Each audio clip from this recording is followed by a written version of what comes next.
ഓരോ വർഷത്തിൻ്റെയും അവസാനമാകുമ്പോൾ നമ്മൾ പുതിയ പുതിയ തീരുമാനങ്ങൾ എടുക്കും. പുതുവർഷങ്ങളിൽ ഇങ്ങനെയൊക്കെ ആയിരിക്കണം, പലതും ഉപേക്ഷിക്കണം, പല പഴയ പ്രവൃത്തികളും മാറ്റി പുതിയ മനുഷ്യനായി തീരണമെന്നുമൊക്കെ. എന്നാൽ പലപ്പോഴും ആ തീരുമാനങ്ങൾ അങ്ങനെ നിൽക്കുന്നതല്ലാതെ നമ്മൾ എപ്പോഴും പഴയതാണ്. കലണ്ടറുകൾ ഓരോ വർഷവും മാറും. നമ്മൾ ഒരിക്കലും പുതിയ മനുഷ്യരായി തീരുന്നുമില്ല. നമ്മളുടെ തീരുമാനങ്ങൾ ഓരോ വർഷവും ഇങ്ങനെ വന്നുകൊണ്ടിരിക്കും. എന്തുകൊണ്ടാണ് നമ്മൾ പഴയത് ഉപേക്ഷിച്ച് ഒരു പുതിയ മനുഷ്യനായി നമുക്ക് തീരാനായിട്ട് സാധിക്കാതെ പോകുന്നത്?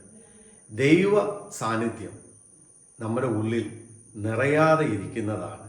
നമ്മുടെ ഉള്ളിൽ പഴയത് ഉപേക്ഷിച്ച് കളഞ്ഞ് പുതിയതിനെ സ്വീകരിക്കാൻ നമുക്ക് സാധിക്കാതെ പോകുന്നത്. അതുകൊണ്ടാണ് ദൈവവചനം നമ്മളെ ഓർമ്മപ്പെടുത്തുന്നത്, ക്രിസ്തുവിലായിരിക്കുന്നവൻ പുതിയ സൃഷ്ടിയാണ്, പഴയത് കടന്നുപോയി, ഇതാ പുതിയത് വന്നു കഴിഞ്ഞു. അപ്പോൾ ഒരുവൻ ക്രിസ്തുവിലായിരിക്കുമ്പോഴാണ് അവൻ്റെ ഉള്ളിലുള്ള പഴയതെല്ലാം നീക്കപ്പെടുകയും അവൻ പുതിയതായി തീരുകയും പുതിയത് അവൻ്റെ ജീവിതത്തിൽ വന്നു ചേരുകയും ചെയ്യുന്നത്. പലപ്പോഴും പഴയത് ഉപേക്ഷിച്ചിട്ട് നമ്മൾ നമ്മുടെ ഉള്ളിൽ ദൈവത്തെ നിറയ്ക്കുന്നില്ല. ദൈവ സാന്നിധ്യം കൊണ്ട് നമ്മുടെ ഉള്ളിൽ നിറയ്ക്കാതെ വരുമ്പോഴാണ് വീണ്ടും വീണ്ടും നമ്മൾ പഴയ മനുഷ്യരായി തീരുന്നത്.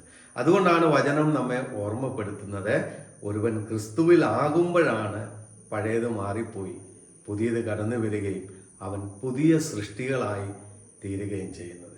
സ്നേഹമുള്ളവരെ, പഴയത് ഉപേക്ഷിക്കുന്നതോടൊപ്പം പുതിയത് സ്വീകരിച്ചെങ്കിൽ മാത്രമേ വീണ്ടും പഴയത് ഉപേക്ഷിച്ച സ്ഥലത്ത് കയറി വരാതിരിക്കുകയുള്ളൂ. പലപ്പോഴും പഴയത് നമ്മൾ ഉപേക്ഷിച്ചിട്ട് പുതിയതിനെ നമ്മൾ സ്വീകരിക്കുന്നില്ല. അതുകൊണ്ടാണ് വീണ്ടും വീണ്ടും പഴയത് നമ്മുടെ ഉള്ളിൽ കടന്നു വരുന്നതും നമ്മൾ പഴയ മനുഷ്യരായി മാറുന്നതും. നമ്മൾ പലതും പഴയത് ഉപേക്ഷിച്ച് കളഞ്ഞ് പുതിയത് ആയി തീരണമെന്ന് നമ്മൾ തീരുമാനം എടുക്കുന്നോ ആ നിമിഷം പുതിയത് കൊണ്ട് നമ്മുടെ ഉള്ളിൽ നിറയ്ക്കണം. ക്രിസ്തുവിനെ കൊണ്ട് ഉള്ളിൽ നിറയ്ക്കുന്ന വ്യക്തിയാണ് എപ്പോഴും പുതിയ വ്യക്തിയായി തീരുന്നത്. പഴയ മനുഷ്യനെ ഉരിഞ്ഞു കളഞ്ഞ് പുതിയ മനുഷ്യനെ ഉള്ളിലേക്ക് നിറയ്ക്കണമെങ്കിൽ അവിടെ ക്രിസ്തു സാന്നിധ്യം നമ്മുടെ ഉള്ളിലുണ്ടായിരിക്കണം. ഈ പുതുവർഷത്തിൽ പുതിയ മനുഷ്യരായി തീരുവാൻ വചനം ഓർക്കുക, ക്രിസ്തുവിനെ ഉള്ളിൽ നിറയ്ക്കുക, പഴയത് കടന്നു പോകും, പുതിയത് നിങ്ങളുടെ ഉള്ളിലേക്ക് കടന്നു വരികയും ചെയ്യും. ദൈവം നിങ്ങളെ അനുഗ്രഹിക്കട്ടെ.